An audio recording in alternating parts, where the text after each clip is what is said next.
Hello guys, welcome back to my channel. तो आज मैं एक्सप्लेन करने वाली हूँ bride of the century drama का एपिसोड 13 और उसके पहले सारे एपिसोड मैंने हिंदी में एक्सप्लेन कर रखे हैं। तो अगर आपने वो एक्सप्लेनेशन नहीं देखी है देख लीजिएगा, नहीं तो स्टोरी समझ में नहीं आएगी। इस एपिसोड की शुरुआत वहीं से होती है जहाँ पर पिछला एपिसोड खत्म हुआ था, यानी कि चोंग अपनी मोम को फोन मिलाती है और बोलती है कि अगर ड्यूरिम ने सारा सच कैंगचू को बता दिया तो क्या होगा। इस पे मोम बोलती है कि हमें है ना ड्यूरिम का काम तमाम करना होगा। अगर बाय चांस ड्यूरिम को वो भूतनी चक्के नहीं लेके गई तो मोम उसका काम तमाम कर देगी। तो मोम ने यहाँ पर कार में कहीं जा रही थी और ये हमें बाद में पता चलेगा। सीन यहाँ से शिफ्ट होता है, हमें दिखाया जाता है कैंगचू की मोम को जो कि किसी की पर्सनल डायरी पढ़ रही थी। हमें यहाँ पर पता चलता है कि कैंगचू की मोम जो है ना वो कैंगचू के डैड की फर्स्ट वाइफ की पर्सनल डायरी पढ़ रही थी और हम फर्स्ट वाइफ को बुलाएंगे आलू, ताकि नाम के बीच में दिक्कत ना हो। सीन शिफ्ट होता है, हमें दिखाया जाता है कैंगचू की दादी को जिसके हाथ में ना उसी डायरी का आखिरी पन्ना था और दादी है ना उस पन्ने को पढ़ने के बाद ना बेहोश हो जाती है, यानी हार्ट अटैक आ जाता है दादी को। सीन शिफ्ट होता है, हमें दिखाया जाता है ड्यूरिम को और कैंगचू को जो कि ना काफी ज्यादा चिंता में थे कि अब करना क्या है, क्योंकि है ना उन्हें भी पता है कि सुबह है ना क्या पता वो भूतनी सच्ची में उन्हें चक्के ले जाए। सीन दोबारा से शिफ्ट होता है, हमें दिखाया जाता है चोंग की मोम को। तो चोंग की मोम का जो ड्राइवर था ना उसने कार पेड़ के अंदर ठोक दी थी। तो मैं ड्राइवर को ये कहना चाहूंगी कि क्या आप अंधे हो, आपको दिखता नहीं। सीन यहाँ से शिफ्ट होता है, हमें दिखाया जाता है दोबारा से ड्यूरिम को कैंगचू को। तो ये यहाँ पर काफी ज्यादा परेशान थे और अपने प्यार का इजहार वगैरह करते हैं। उसके बाद है ना ये नाइट स्पेंड करते हैं बड़ी आराम से और है ना मतलब चीजें इनके हिसाब से ठीक जा रही थी। हमें पता चलता है कि बाहर है ना जो भूतनी थी वो है ना खड़े होके ना इनकी ये सारी चीजें देख रही थी, यानी कि भूतनी को सब पता था कि ये क्या कर रहे हैं। लेकिन कैंगचू तो अपना क्वालिटी टाइम स्पेंड कर रहा था, उसको इस चीज की कोई भी चिंता नहीं थी।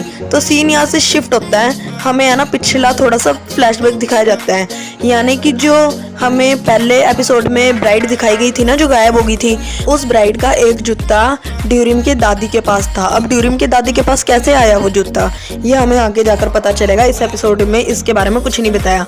तो सीन यहाँ से शिफ्ट होता है, सुबह हो जाती है, हमें दिखाया जाता है कैंगचू को जो कि बड़े ही आराम से मस्तियां मार के सो रहा था। लेकिन दूसरी साइड है ना कैंगचू के साथ वाले जो सराहना था ना उस पे ना ब्रेसलेट रखा हुआ था ड्यूरिम का। ड्यूरिम वहां पर कहीं भी नहीं थी। कैंगचू को एक बड़ा ही प्यारा सपना आता है उसका फ्लैशबैक का कि जब वो छोटा था उस कमरे में फंस चुका था तब कैसे एक भूतनी ने उसकी मदद की थी।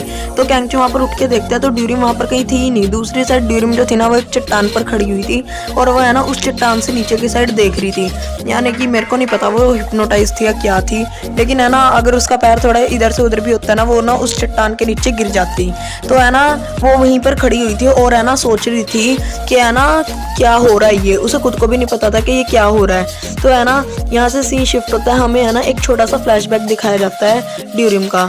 तो जब वो भूतनी ड्यूरिम से मिली थी ना तो उस भूतनी ने ड्यूरिम को बोला था कि मैं तुम्हें नहीं लेके जाऊंगी अगर तुम इतना प्यार करती हो तो, लेकिन है ना तुम्हें खतरा मुझसे नहीं है, तुम्हें खतरा ना तुम्हारे परिवार वालों से है, क्योंकि है ना मैं तो तुम्हें एक बार के लिए छोड़ दूंगी, मैं इतनी बुरी नहीं हूँ, लेकिन तुम्हारा परिवार तुम्हें नहीं छोड़ेगा, तुम्हें सामना अपने परिवार का करना पड़ेगा। तो यहाँ पर भूतनी को नजायज में बदनाम कर रखा था। भूतनी तो बेचारी कुछ करती भी नहीं, वो तो अगवा करके गई थी, यानी उसे अगवा करके गई थी, बता के गई थी। खैर जो कैंगचू है वो ड्यूरिम को देख लेता और है ना चैन की सांस लेता है क्योंकि ड्यूरिम सुबह तक जिंदा थी, इसका मतलब अब ड्यूरिम को कुछ नहीं होएगा। तो दूसरी साइड जो ना मैनेजर थे वो पहुंच चुके थे वहां पर जहाँ पर ड्यूरिम वगैरह है, लेकिन उन्हें है ना ड्यूरिम कहीं पे भी नहीं दिखती। वो जंगल के अंदर जाते हैं जहाँ ड्यूरिम और कैंगचू थे, लेकिन वहां भी उन्हें नहीं दिखती ड्यूरिम। खैर सीन यहाँ से शिफ्ट होता है, हमें दिखाया जाता है कैंगचू को और ड्यूरिम को जो कि बड़े ही आराम से आ रहे होते हैं अपने घर की साइड। तो है ना उन्हें दिखती है मोम खड़ी हुई, यानी कि उनकी कार है ना ठीक हो गई थी, अब एक जगह पे आ गई थी, यानी कि चोंग की मोम। तो चोंग की मोम है ना यहाँ पर काफी नाराजगी से देख रही होती है उन्हें और बोलती है कि है ना तुम्हें घर चलने का टाइम आ चुका है, वैसे भी अब सब कुछ ठीक है। तो कैंगचू जो है वो ड्यूरिम को बड़े ही प्यार से भेजता है कि कोई नहीं सब ठीक है अब तुम जाओ। यहाँ पर ड्यूरिम है ना कैंगचू को सच बताने की पूरी कोशिश करती है, लेकिन ना वो कैंगचू को सच बता नहीं पाती। इतने में कैंगचू को ना फोन आ जाता है उसके घर से, पता चलता है कि उसकी दादी को हार्ट अटैक आ चुका है। तो यहाँ पर मोम ड्यूरिम को बोलती है कि मैं इसे ले जाऊंगी कैंगचू और तुम चिंता ना करो। दूसरी साइड में दिखाया जाता है मैनेजर को जो है ना जंगल में वहां गिर चुके थे, बेहोश हो चुके थे। वो उठते हैं वहां से और है ना जो अपनी मोम की कार का पीछा करना शुरू कर देते हैं, यानी ड्यूरिमर की कार का। तो ड्यूरिम कार में बैठती है और अपनी मोम की साइड देख रही होती है, यानी कि चोंग की मोम की साइड ही देख रही होती है। इतने में ही है ना मैनेजर को है ना बी का फोन आ जाता है और बी मैनेजर से पूछती है कि क्या ड्यूरिम ठीक है। तो मैनेजर कहते हैं शायद हाँ वो ठीक है। तो है ना ये जो मोम होती है ना वो ड्यूरिम को बोलती है कि है ना बस तुम्हारा काम यही तक का था। तो ड्यूरिम बोलती है कि मैंने आपको बोला तो था अगर मैं जिंदा बच गई तो मैं कैंगचू को नहीं छोड़ूंगी, लेकिन मोम इस बात पर बिल्कुल भी यकीन नहीं करती और है ना जो चोंग की मोम होती है ना वो कुछ बंदों को कह के ड्यूरिम को बंधवा देती है और एक जगह पर भेज देती है और सीधा हॉस्पिटल में जाती है। हॉस्पिटल में है ना ड्यूरिम की जगह खड़ी होती है चोंग। तो है ना जो चोंग थी वो हॉस्पिटल में खड़ी थी और कैंगचू है ना उसे देख के सोचता है कि ये तो ड्यूरिम है, लेकिन है ना वो ड्यूरिम नहीं थी, वो चोंग थी। ड्यूरिम तो रियलिटी में कहीं पर फंस चुकी थी जहाँ से उसके निकलने के चांसेस बहुत ही ज्यादा कम थे। खैर हमें दिखाया जाता है कैंगचू की मोम को, जो कि है ना इन दोनों को काफी गुस्से की निगाहों से देख रही होती है कि जैसे अभी खाई जाएगी। खैर ये दोनों अंदर चले जाते हैं क्योंकि इन्हें दादी बुलाती है। तो है ना दूसरी साइड कैंगचू का जो भाई होता है वो फोन मिलाता है रोमी को और बोलता है कि अब दादी ठीक है। हमें अंदर दिखाया जाता है दादी का सीन। तो जो दादी थी ना वो है ना बोलती है कि मुझे है ना तुम्हारी पत्नी से कुछ बात करनी है और तुम बाहर जाओ। तो है ना यहाँ पर जो दादी थी ना वो ना चोंग को कुछ सच बताती है। वो क्या बताती है हमें आगे पता चलेगा। दूसरी साइड कैंगचू बाहर जाता है और अपनी मोम से माफी मांगता है कि सॉरी मैंने ऐसा कुछ किया, लेकिन मोम को तो पहले ही पता था ना वो शादी करने वाला है, तो मोम को किसी भी चीज का गुस्सा नहीं आता।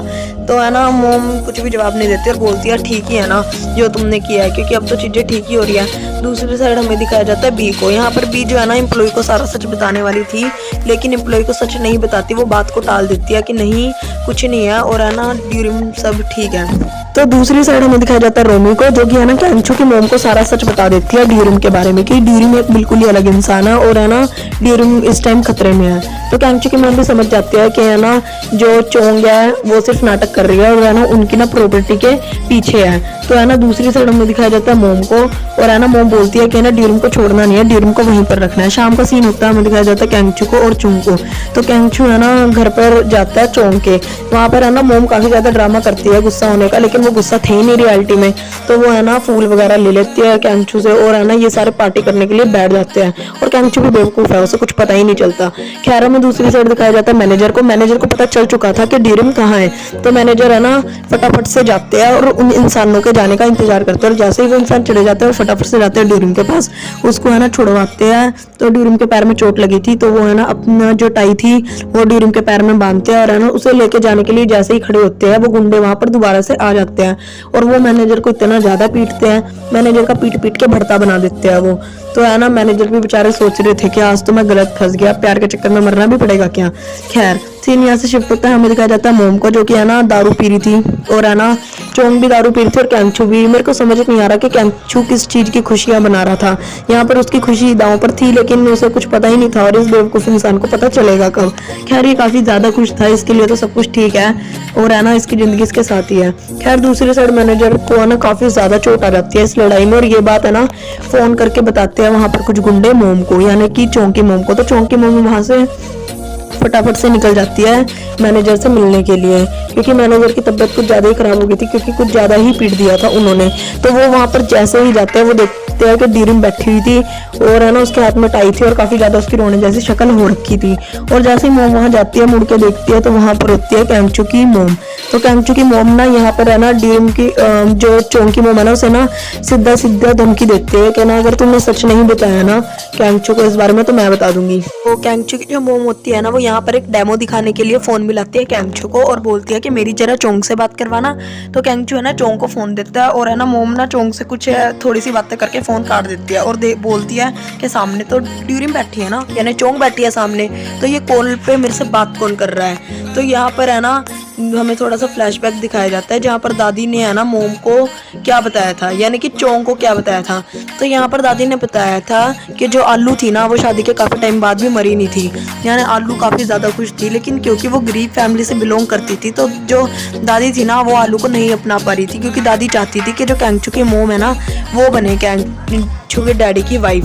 तो है ना यहाँ पर दादी ना काफी ज्यादा कोशिश करती है कि है ना जो उनकी फर्स्ट वाइफ है यानी कि जो आलू है वो मर जाए। तो है ना वो ना एक कार लेके जाती है और फटाफट से है ना उसकी फर्स्ट वाइफ को ठोक देती है। तो वहाँ पर है ना जो आलू होती है वो मर जाती है और है ना दादी जो है ना ये सारी चीजें देख रही होती है और ये सारा सच बता देती है जो चोंग की मोम है वो कैंगचू के डैड को, कि मरने के बाद है ना जो कैंगचू की दादी थी ना वो एक डायरी आलू के पास रख कर चली गई थी वहां से। और है ना दादी ये सारा सच बताना चाहती थी मरने से पहले किसी ना किसी को, इसीलिए उन्होंने चोंग को चुना और है ना यही सारी चीजें चोंग ने रिकॉर्ड कर ली थी।